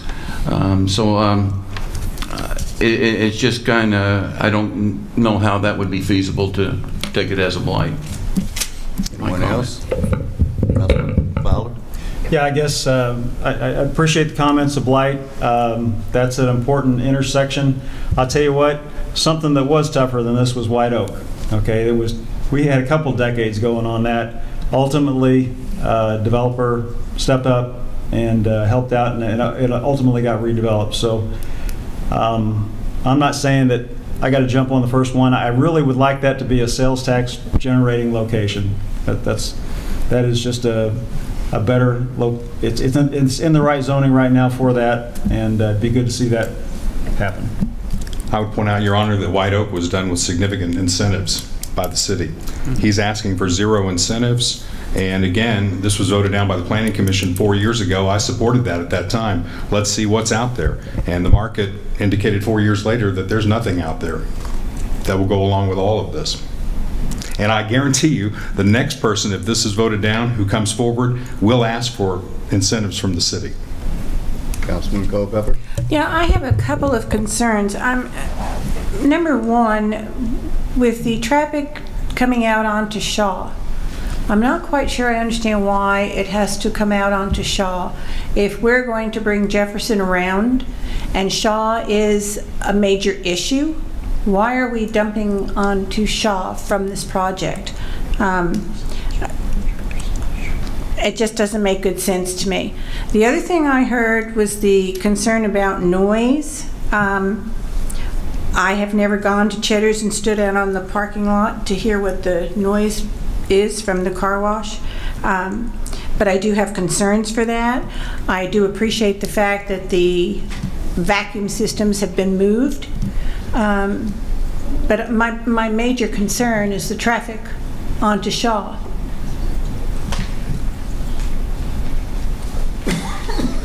Any other comments? That's it? And I'm done. Well, I guess I need to make my comments. My concerns haven't changed since 2014 to today. I think that's a prime piece of real estate. I think it is. You have 3 exits off of I-70 into Blue Springs. 7 Highway probably could be considered the main, as Ms. Frazier said, the main entrance into Blue Springs. Car wash does not bring in any sales tax. That car, and I doubt you're going to have the traveling public get off on 7 Highway to get your car washed. So it's going to be supported by Blue Springs residents. Anybody jumping off the interstate, as I said in 2014, and I'm saying it again, I want to hear some cha-ching, cha-ching. I want to hear some sales tax dollars on cash registers that's going to help benefit this city. And this does not do it for me. It does not do it for me at all. That being said, we're going to take a roll call vote on the first reading. Councilman Levesey? Aye. Councilman Fowler? No. Councilman Carter? Aye. Councilman Edmondson? Aye. Councilman Culpepper? No. Councilman Kaler? No. Mayor Ross? No. No. Motion fails. 4-3. Okay. That takes care of that part of it, so there's no need to go ahead and do, unless the introduction and reading of the bill allowing a conditional use permit for something that's not going to be rezoned. Is that right, legal counsel?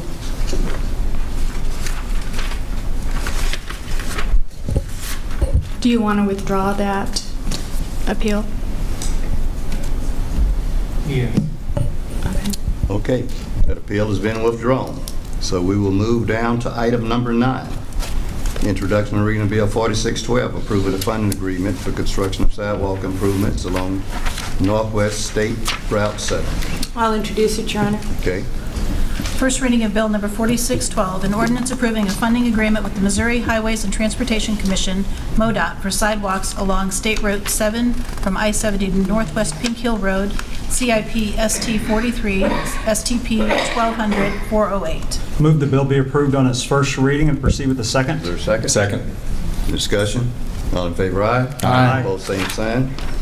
Second reading of bill number 4612, an ordinance approving a funding agreement with the Missouri Highways and Transportation Commission, MoDOT, for sidewalks along State Route 7 from I-70 to Northwest Pink Hill Road, CIP ST 43, STP 1200-408. Move the bill be approved on second reading, given the appropriate ordinance number. Second.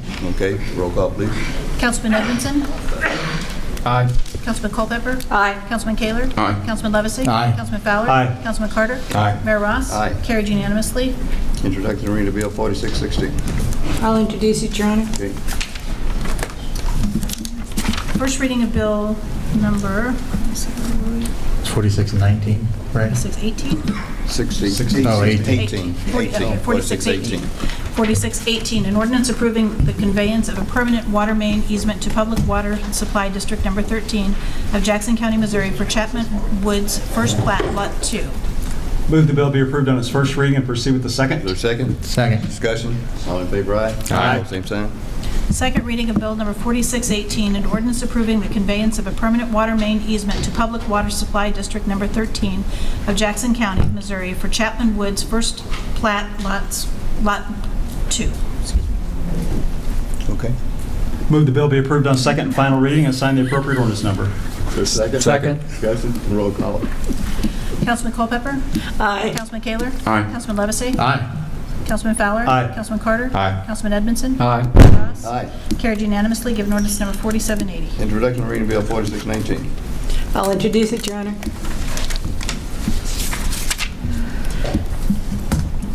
First reading of bill number 4619, an ordinance approving final plat for TW Blue Springs Car Wash First Plat or replat of Lot 7, RL Williams Edition.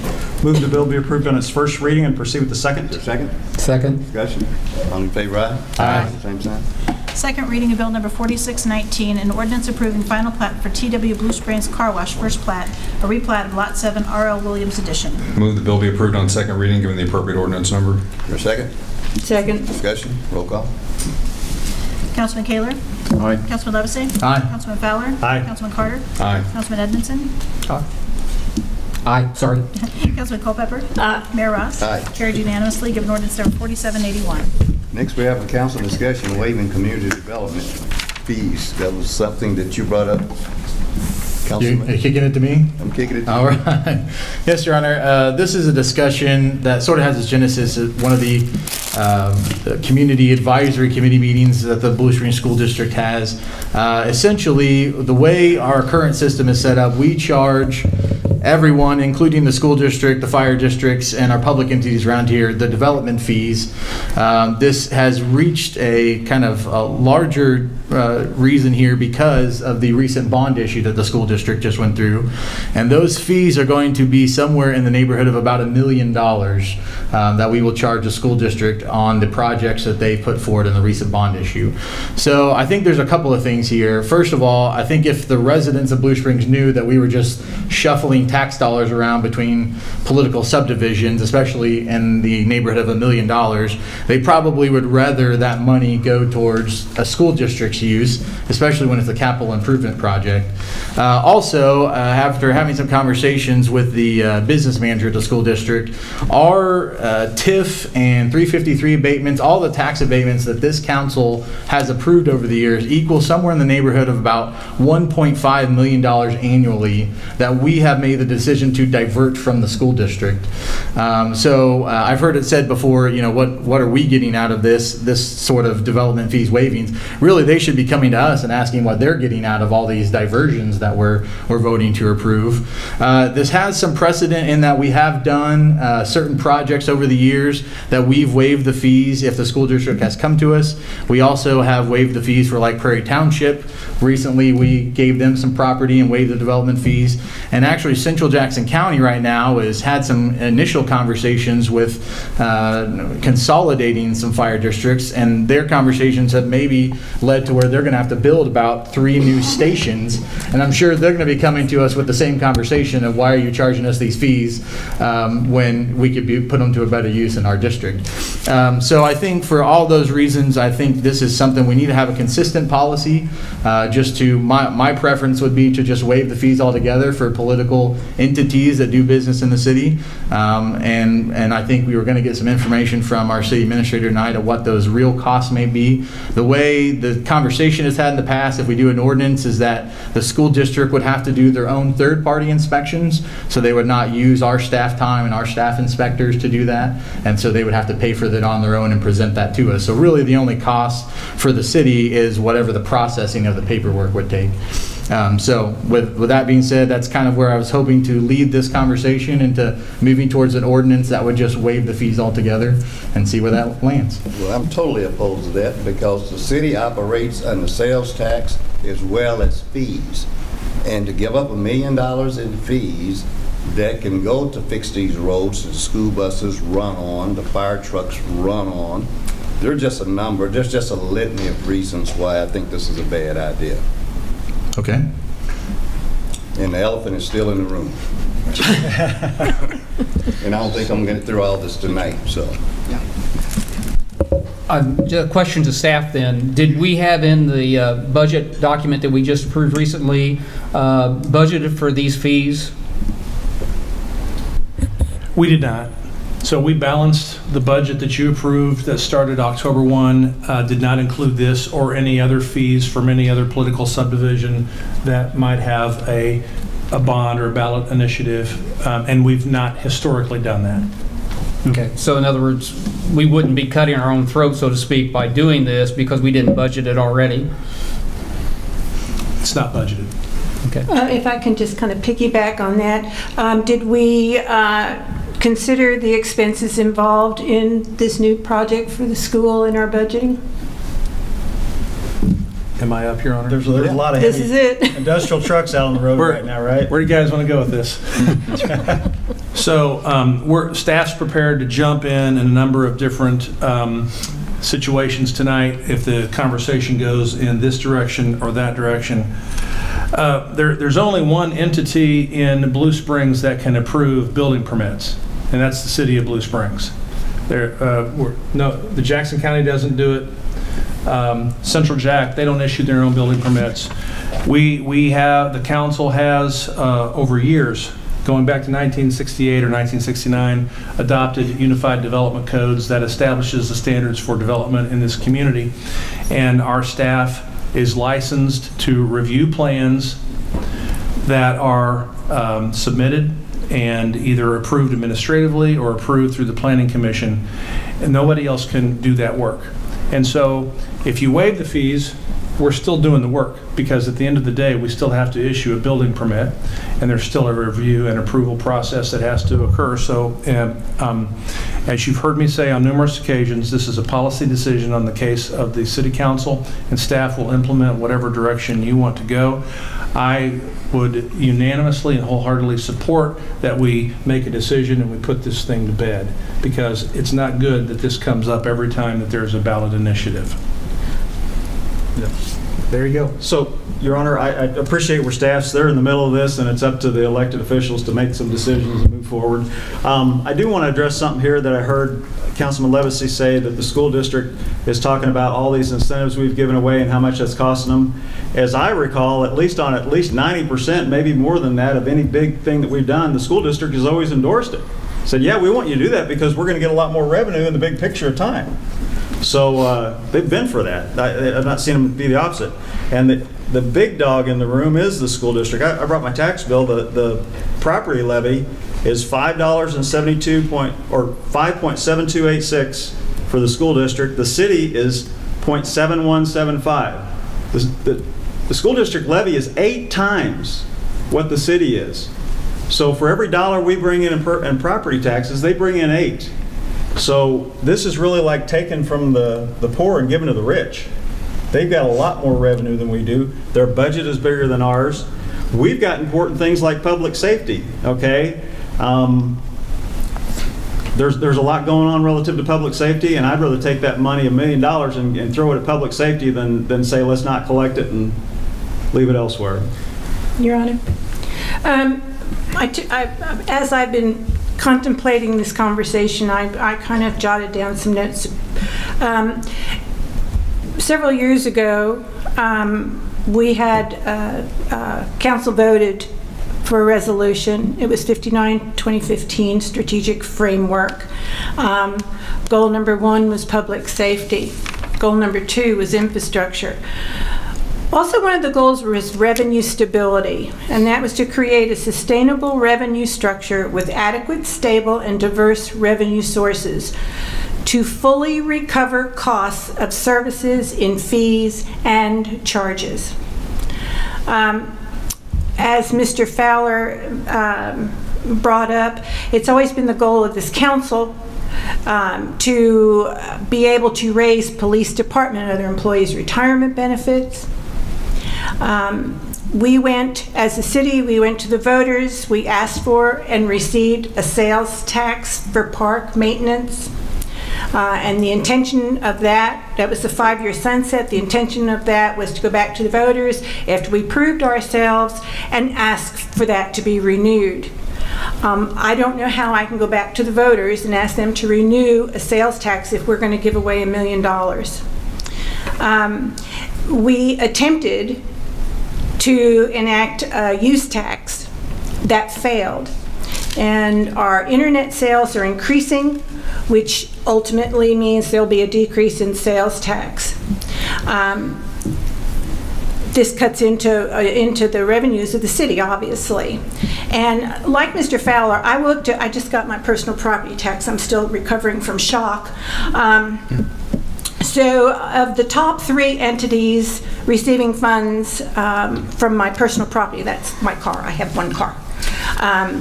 The school receives $417, the fire district $84, and the city gets $52. So 417 to 52. So of those 3, totaling just those 3, the school actually gets 75% of the total money of those 3 particular items. My real estate tax, I went to Jackson County, and I'm going to have to cut off my right arm for this one. But the school, on my real estate tax, the school will be receiving $3,033, or 63%. The fire is $610. The city gets $380. Again, $3,033 versus $380 that the city is getting.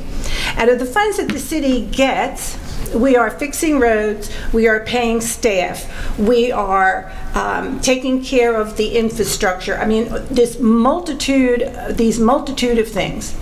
I understand this is coming up because of the bond issue. As all good accounting goes, those fees, I would certainly assume, are built in to that $99 million bond issue. Yes, it's great. I'm all for education. My gosh, I volunteer 2 days a week to teach. I am very involved in the women education thing. I mean, I'm into it. I'm very pro-education.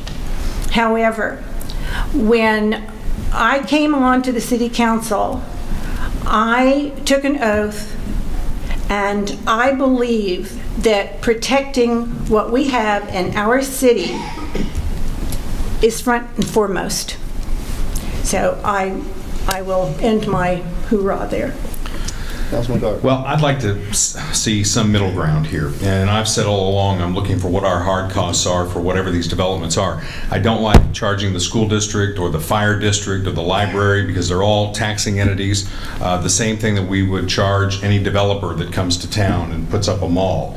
It just doesn't seem fair. And I almost brought my personal property tax receipt tonight too, because there isn't an us versus them. We're all constituents. We're constituents of the school district. We're constituents of the fire district. So essentially what you've done is you're going to take tax dollars out of your left pocket and you're going to put them in your right pocket. That's all you're doing here. And hurting the school district at the same time. I would like to see some consistent policy moving forward. It seems like in all the historicals that I got from Mr. Johnson, we hopscotch around. Sometimes we'll do a full waive of the fees. Sometimes we do a partial. There's no rhyme or reason to it. We just gave up land for a firehouse. You know, why? It's part of a lawsuit. Right. Part of a lawsuit. I get that. So we did that. You know, there have been times we've completely waived the fees for school district projects. Why did we do that? I would just like to see more consistency and a policy moving forward that determines what we charge the taxing entities and why we charge the taxing entities. Let me answer part of that, because the reasons we did waive some of the fees for the school district most recently was because there was a benefit to the surrounding community because they were putting in those storm shelters. So there was a benefit in the reasons that we made that decision at that time. Well, their argument would be that they have hardened a lot of these schools per our policies, per our code. And I'm not sure that's true. Your Honor. I'm not sure that's true. Your Honor, talking about codes, though, I don't care what city you go to, you have codes that you have to affiliate and abide by. And as far as project managing, I was a project manager, and I had worked actually on Kauffman Stadium. You don't leave those fees out of any at all bids to do a billion, $1 million project like that. You can't leave them out of there. Well, when I talked to staff, and I asked for information, and Mr. Cole is here to address this, but I go back to fully recover costs and services. So this is not a money-making proposition. This is paying our costs to do these things. Is that not accurate? Yes, and I guess an example just to talk about real numbers, because I think that's what many of us can relate to, is the Blue Springs South project, which in fact on Friday we got the plans for that project. That's about a $25 million project that you're aware of. We got probably, I don't know, 100 pounds worth of plans delivered to us on Friday. They're roughly 6 inches tall, many hundred pages for staff to go through, and really what the true numbers, getting back to my point, their actual permit and fees for that $25 million project have been paid, and that's roughly $234,000. That $234,000 breaks down now. $33,000 of that is a 3-inch water tap fee. So we're talking about, a hard good for that particular item. As we go up to the plan review fees are $70,000, and the balance would be permit fees are $130,000. The plan review fees are calculated simply as 55%. That's an arbitrary number that this body approved at some point in history. 55% of the building permit fee. Now, what goes into that building permit fee? There is a formula that spits that number out at the end, but I think what's, as many of you or a number of you have mentioned thus far, is that really the intent of those building permit fees is cost recovery, essentially of staff time. And on a project like this, the staff that will be involved on a project like this, we're really talking about an orchestration of many skill sets and tasks. So those folks who will touch this project through the building review, through the planning process, through whatever, on staff will include, more than likely, at least 3 public works or engineering staff, 5 planning staff, 2 plan review staff, 2 inspection staff, 1 code administrator, 1 business services representative, city attorney, city clerk, assistant city clerk, city administrator, and perhaps park staff, depending upon the project. So at that point, we have 19 different staff members who have their hands in the review of this at any given time. That's 19 different wage levels, 19 different whatevers, and commitments of time. So we anticipate that fully reviewing this particular project would be somewhere, and because we just got the plans on Friday, we don't know how it's all going to shake out just yet, but we anticipate that will take somewhere between 300 and 500 staff hours, combining those 19 people, to come up to ultimately provide approved plans that we guarantee, where we can guarantee the safety and security of everybody who walks in and out of those buildings. And that's ultimately what we're talking about. So right now, the school district's permit and fees is somewhere in the vicinity of $234,000. I anticipate staff time to be well ahead of that $100,000 mark. I can say with certainty at this point, but it really depends on the intricacies of where we go as they evaluate life and safety systems and construction and where the building's laid out and utilities coming in and whatnot. So that's really what the intent of those fees are. So, real quick, I guess. I can understand talking about, hey, let's try and get this dollar for dollar or whatever, but I can also say, if and staff, correct me if I'm wrong, but if we got $1 million in fees, that goes into the general fund, and the general fund is allocated back to our priorities of public safety. You're talking about taking away a whole lot of money from the police department right now for $1 million. All the roads we have to put in and maintain, and they're bringing some heavy equipment over these roads right now and tearing up our roads. To me, it makes sense to go ahead and collect this. Yeah, it's coming from the school district. Yeah, they are taxing our citizens, but it's also following the laws that are on the books. So I'm comfortable with taking. That was a no tax bond issue. Pardon me? No tax bond issue. But they're still collecting it from. Eric, did you want to say something before we go to? Okay. Do you want to go first? You want to go ahead first? Well, just to address a couple of things. Councilman Fowler mentioned the school district's support on TIFs and abatements in the past. What's been communicated to me is that they have chosen not to oppose them. And that's an important distinction, because we don't want the school district coming in here. I mean, they're on the TIF commission, and they come to these meetings, and we don't want them coming in here opposing when we're trying to build a White Oak and getting their constituents in opposition to a project that we're trying to complete for a purpose like that. So I think their budget is bigger, you're right, but there's actually more square miles of the Blue Springs School District outside of the city of Blue Springs than are in the city. So their budget's bigger because they're a much bigger political subdivision. And on that note, Independence has an ordinance like this. I believe Lee Summit does, but I don't want to swear on that one because I'm not 100%. They do not. Lee Summit does not. Okay. So this is the home district, and I think we should be the ones leading the way in providing support for our school district, not bringing up the rear. And, this was, we had a meeting not too long ago that Blue Springs is the city of cooperation. That terminology comes from the cooperation between the school district and the city, and they're being good neighbors by not opposing our TIFs and not opposing our abatements. And so I think we should do the same. Didn't we just give them $1 million swimming pool? No, we gave them an asset that we were sinking a lot of money into. That may not be a positive. Yeah. And to Mr. Cole's point, he mentioned 500 staff hours. Even if every staff member gets $100 an hour, which I think we all know is not true, that's only $50,000. That's not the $134,000 that's being calculated. So I think our hard costs are something much lower than the $234,000 they're paying for that project. And I think that's where we need to fall somewhere in the middle ground on this is, yes, getting our costs back, maybe even some of the other issues, but I think we're sticking it to the school district. And for Councilman Fowler, who's always concerned about double taxation, that's essentially we're robbing from our Blue Springs School District constituents and giving it to the city, and they're not getting a benefit that they could. That extra $1 million could build another school or could harden another school for safety. I mean, there's a lot they can do with that we're not going to have the same highest and best use for. So that would be my response to that. Councilman Levacy, there was a saying about I'm almost persuaded, but not.